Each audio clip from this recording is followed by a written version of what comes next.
Think big for better career. Job separation procedures বা চাকরির অবসানের 8টি পদ্ধতির মধ্যে 4টি পদ্ধতির উপর ইতিমধ্যেই প্রথম পর্বের ভিডিওতে আলোচনা করা হয়েছে। আজ দ্বিতীয় পর্বের ভিডিওতে আলোচনা করা হবে অবশিষ্ট 4টি পদ্ধতি নিয়ে। ধৈর্য ধরে অপেক্ষা করার জন্য আপনাকে অনেক ধন্যবাদ।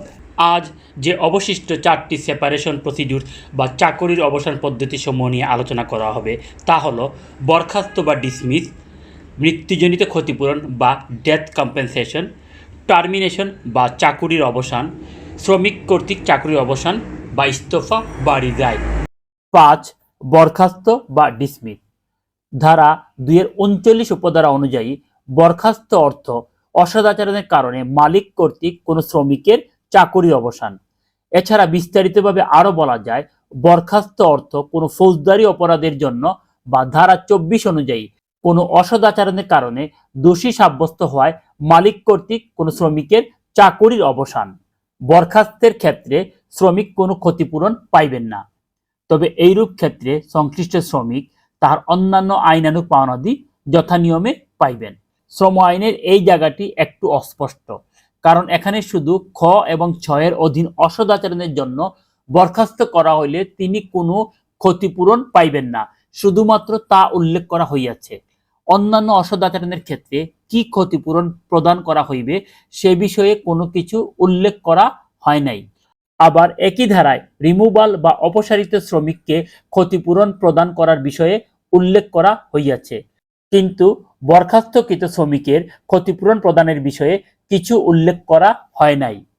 6. মৃত্যুজনিত ক্ষতিপূরণ বা ডেথ কম্পেনসেশন। বাংলাদেশ শ্রম আইনের ধারা 19-এ মৃত্যুজনিত ক্ষতিপূরণ প্রদানের বিষয়ে আলোচনা করা হইয়াছে। ধারা 19-এ উল্লেখ করা হইয়াছে, যদি কোনো শ্রমিক কোনো মালিকের অধীন অবিচ্ছিন্নভাবে অন্তত 2 বৎসরের অধিককাল চাকরিরত অবস্থায় মৃত্যুবরণ করেন, তাহা হইলে মালিক মৃত শ্রমিকের কোনো মনোনীত ব্যক্তি বা মনোনীত ব্যক্তির অবর্তমানে তাহার কোনো পোষ্যকে তাহার প্রত্যেক পূর্ণ বৎসর বা উহার 6 মাসের অধিক সময় চাকরির জন্য ক্ষতিপূরণ হিসাবে 30 দিনের এবং প্রতিষ্ঠানে কর্মরত অবস্থায় অথবা কর্মকালীন দুর্ঘটনার কারণে পরবর্তীতে মৃত্যুর ক্ষেত্রে 45 দিনের মজুরি অথবা গ্র্যাচুইটি যাহা অধিক হইবে প্রদান করিবেন। এবং এই অর্থ মৃত শ্রমিক চাকরি হইতে অবসর গ্রহণ করিলে যে অবসরজনিত সুবিধা প্রাপ্ত হইতেন তাহার অতিরিক্ত হিসেবে প্রদেয় হইবে। 7. চাকরির অবসান বা টার্মিনেশন। বাংলাদেশ শ্রম আইনের ধারা 26-এ চাকরির অবসান বা টার্মিনেশনের বিষয়ে উল্লেখ করা হইয়াছে। ধারা 26-এ উল্লেখ করা হইয়াছে, যখন কোনো স্থায়ী শ্রমিককে ছাঁটাই, বরখাস্ত ইত্যাদি ব্যতীত চাকরি সমাপ্তি ঘটানো হয় তখন তাকে অবসান বা টার্মিনেশন বলা হয়। অর্থাৎ এক্ষেত্রে কোনো মালিক যদি মনে করেন কোনো শ্রমিকের চাকরি তিনি অবসান করিতে চাহেন অথবা কোনো শ্রমিককে তিনি চাকরিতে রাখিতে চাইছেন না, তবে তিনি এই আইনের ক্ষমতা বলে কোনো কারণ উল্লেখ করা ছাড়াই প্রাপ্য সুবিধাদি দিয়ে শ্রমিকের চাকরির অবসান করিতে পারিবেন। তবে কয়েকটি ক্ষেত্রে এর ব্যতিক্রম আছে, যা পরবর্তীতে অন্য একটি ভিডিওতে আলোচনা করা হইবে। 8. শ্রমিক কর্তৃক চাকরির অবসান বা ইস্তফা বা রিজাইন। রিজাইন বা ইস্তফা বলিতে বোঝায় শ্রমিক কর্তৃক স্বেচ্ছায় চাকরি ছেড়ে দেওয়া বা চাকরি হইতে অবসর নেওয়া। শ্রম আইনের ধারা 27-এ রিজাইন সম্পর্কে বিস্তারিত আলোচনা করা হইয়াছে। ধারা 27-এর 1 উপধারায় উল্লেখ করা হইয়াছে, কোন স্থায়ী শ্রমিক মালিককে 60 দিনের লিখিত নোটিশ প্রদান করিয়া তাহার চাকরি হইতে রিজাইন দিতে পারিবেন। স্থায়ী শ্রমিকের সংজ্ঞা আমরা শ্রমিকের শ্রেণী বিভাগের ভিডিও থেকে দেখে নিতে পারি।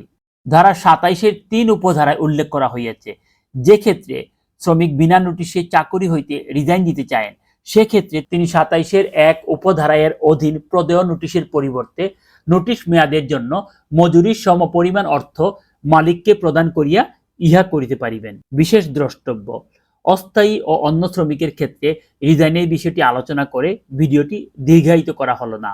আপনারা প্রয়োজনে শ্রম আইনের 27-এর 2 উপধারা দেখে নিতে পারেন।